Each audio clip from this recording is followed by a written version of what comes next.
Afternoon, we have learned that an Omaha man was killed earlier this month in a camper fire in Nebraska City.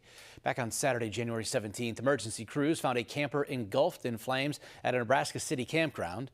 Today, the Otoe County Sheriff's Department identified the man as Bradley Donner Sr. of Omaha.